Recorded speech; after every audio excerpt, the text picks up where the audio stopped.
Continuamos con más información del área internacional con un avance, ¿cierto?, de lo que vamos a seguir revisando durante el día con lo que tiene que ver con el huracán Milton. Estamos mirando Viempo. Alejandra Sepúlveda con toda la información. ¿Cómo estás, Alejandra? ¿Qué tal, Paloma? ¿Cómo están? Buenas tardes. Son las 6 de la tarde con 41 minutos en Chile, 5 de la tarde con 41 minutos en el estado de Florida. A ver, dentro de todo, buenas noticias. Buenas noticias. A ver si lo corremos un poquito para acá. Se ha degradado a categoría 3.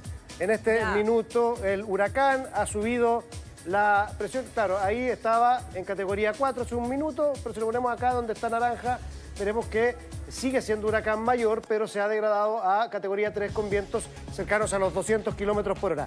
Está subiendo la presión atmosférica en el ojo del huracán, por eso entonces ha disminuido un poquitito la intensidad de los vientos.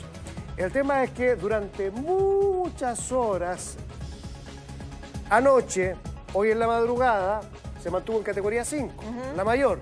Hasta hace poquito, categoría 4. Y eso ya agitó las aguas para producir la mortífera marejada ciclónica, que es el gran tema.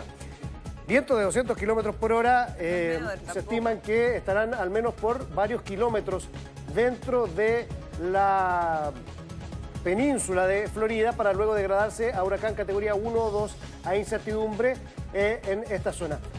Para contextualizar un poquitito, esta es la península, tiene una longitud aproximada de 800 kilómetros.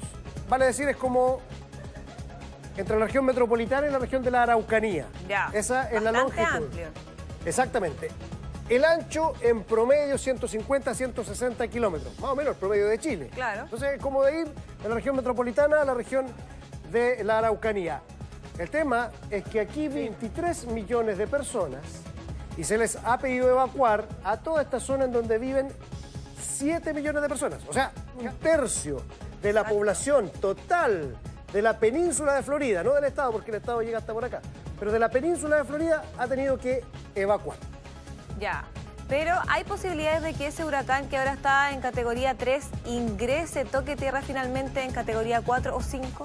No, debiera ya, en la medida que empieza a hacer conexión, roce con la tierra firme, empieza a degradarse. O sea, lo que debiésemos esperar es que golpee en categoría 3 y en la medida que ya el ojo a la 1 de la madrugada de este jueves toque tierra, empieza a degradarse a categoría 2, 1 rápidamente hasta salir hacia el océano Atlántico.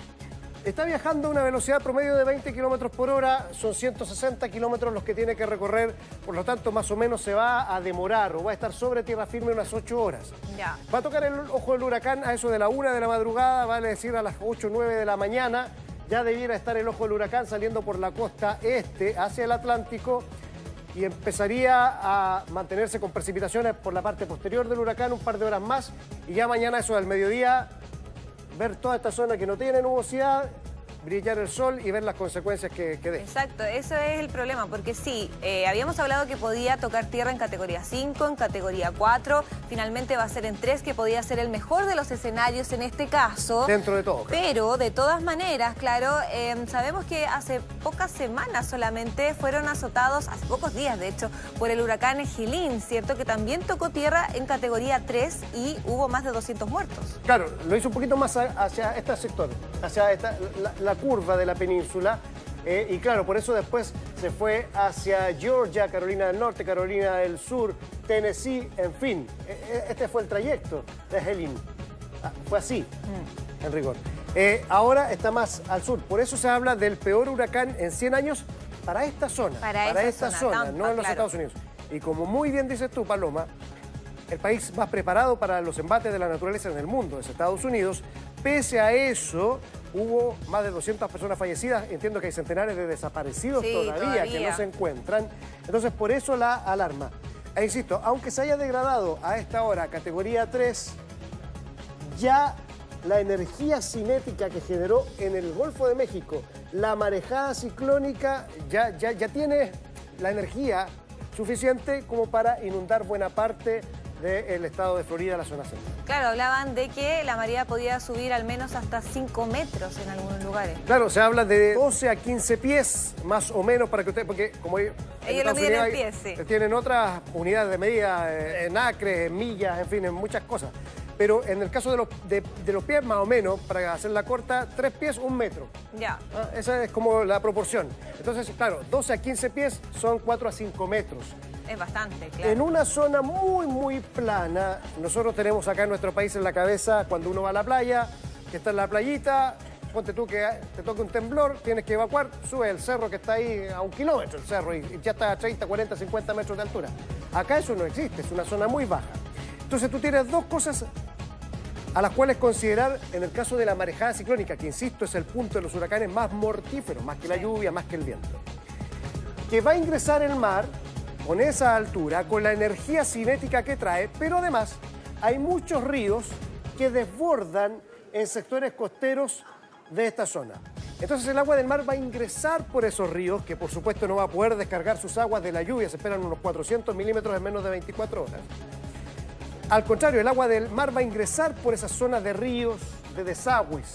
Entonces va a provocar inundaciones también en sectores más hacia el interior, producto de este tapón del río y además del ingreso de agua salobre hacia sectores más interiores. Va, claro, aprovechar el recorrido que ya está hecho anteriormente para ingresar con mayor facilidad. Exacto. Además, tú hablas de 400 milímetros. Sí, en promedio. Aproximadamente para que hagamos un proporcional. Tengo entendido que es casi lo que llueve en un año en Chile. En Santiago, este año casi llevamos 400 milímetros en todo el año. Ya. Que ha sido un año muy lluvioso. Y estaríamos, 300 milímetros. Y estamos hablando de 400. En cuanto a vientos también, estábamos hablando de casi 200 kilómetros por hora. Exactamente. Sigue siendo bastante alto. Vientos que para ser categoría 5 tienen que superar los 252 kilómetros por hora. Sí. Así lo estuvo durante toda la madrugada y mañana de hoy. Está ahora con vientos de 160, 170 kilómetros por hora. Y va a llegar a tierra y van a ir disminuyendo los vientos, pero igual van a ser vientos que cuando toque tierra, eso de las 8 de la noche de hoy, ronden los 180 kilómetros por hora. Y con este sentido, sí. ¿Qué se produce además con este viento? Con el sentido horario, que habrá zonas que el viento en donde... Harta casa prefabricada, igual existe más o menos en ese lugar. O sea, cuando hablamos de que se reduce de categoría 5 a categoría 3, de todas maneras, quizás para nosotros los chilenos que no estamos acostumbrados, ¿cierto?, a este fenómeno, uno dice, claro, quizás ahora tiene mucha menos potencia, pero hay que aclarar también que con ese número las personas ni siquiera se pueden mantener de pie. Absolutamente, son vientos cercanos igual a 200 kilómetros por hora, vientos sostenidos. Acá en Santiago, a comienzos de agosto, tuvimos una racha de 124 en el aeropuerto, con toda gente con semanas sin luz. Sí. Fue una racha, fue un suspiro, un soplido. Aquí cuando hablamos de los vientos, hablamos de vientos sostenidos, que durante mucho tiempo están soplando a esa velocidad, que distinto es a la racha. Se han medido rachas superiores a 350 kilómetros por hora. En el caso del viaje desde la península de Yucatán hasta la península de Florida. También mucha gente dice, ¿por qué no se ha hablado tanto de lo que ocurrió en Campeche, Yucatán y Quintana Roo? Porque el huracán pasó 30 kilómetros al norte de la península de Yucatán y aunque hubo muchas afectaciones en sectores costeros, daños también. No impactó directamente como sí lo hará atravesando de oeste a este la península de Florida. También otro fenómeno que veíamos hoy día, Alejandro, fueron tornados más cercanos al sector de Miami. ¿Por qué se produce ese fenómeno? ¿Qué tiene que ver el tornado con el huracán? Cuando tenemos huracanes es la super tormenta por excelencia. Tienes vientos, en el caso de huracanes de categoría 5 sobre 250 kilómetros por hora, lo que produce la marejada ciclónica. Tienes lluvias intensísimas, 400 milímetros en menos de 24 horas en promedio. Y además está compuesta toda esta capa nubosa por nubes de tormenta, que dejan granizadas, que dejan rayos, que dejan truenos y que dejan también tornados. Y en la parte exterior de las paredes del huracán se van posicionando nubes de tormenta que llegan antes que el huracán. Por eso se emitió durante la mañana una alerta ante la probabilidad de ocurrencia de tornados en toda la península de Florida. Pero ya durante la mañana eso se fue acotando a la mitad sur de la Florida porque allí se activaron las nubosidades de tormenta y de hecho se han concretado una serie de tornados, voladuras de techumbres, harto daño a la propiedad, producto de la concreción de estos tornados que, por la nubosidad que compone el huracán, también es parte de esta super tormenta. Bueno, hablábamos de los vientos, ¿cierto? Algo súper preocupante, pero lo mencionabas tú, muchas veces la mayor afectación la produce las marejadas ciclónicas, las olas. Acá también tenemos un gráfico con respecto a eso para que tú también nos expliques, Ale. Sí, a colores más cálidos, mayor es el fenómeno del cual hablamos cuando tenemos este tipo de simulaciones, en este caso la altura máxima de la ola. Y vemos que aquí está mucho más acentuado el rojo que acá, ¿verdad? Claro. Se va degradando. Es aquí en donde... Ale, aprovechando que acá en el mapa también se ve Cuba, estuve revisando informes que mencionan que Cuba todavía puede estar en peligro, que todavía la gente está ahí en alerta. O sea, hay imágenes ya del malecón de La Habana que no se ve, Sí. porque está totalmente cubierto de agua. Claro, el huracán impacta acá en la parte zona centro de Florida, pero la parte norte de La Habana está recibiendo la marejada ciclónica también de Cuba en general. Sí. Aquí hay como 160 kilómetros de distancia entre la parte sur, entre los Cayos de Florida y la parte norte de la isla cubana, y claro, están recibiendo las marejadas ciclónicas. Te insisto, he visto algunas imágenes en donde la afectación también es importante. No tanto con los vientos, aunque sí están viviendo un temporal, pero sí con las marejadas ciclónicas, que es el evento que más vidas humanas cuesta ante este tipo de fenómenos. ¿Y la situación podría empeorar con el pasar de las horas en el territorio cubano o se va a enfocar solamente en Florida? Por supuesto, porque todo esto que está rojo acá tiene que seguir avanzando hacia este lugar y también va a afectar entonces la costa norte de Cuba. Perfecto, Alejandra Sepúlveda, muchísimas gracias por toda la información. Hay que decirlo, vamos a estar súper atentos a lo que va a pasar. Vamos a tener una transmisión de el huracán Toque Tierra, así que va todo el equipo acá de Megatiempo, también de Mundo, vamos a estar atentos a lo que está Y sucediendo. afírmelo, ¿no? Supuestamente va a tocar. Tierra, sí. Y vamos a estar en una transmisión ininterrumpida. Exacto, muchas gracias. Que Buenas vaya bien. tardes, chao, chao. Chao, chao.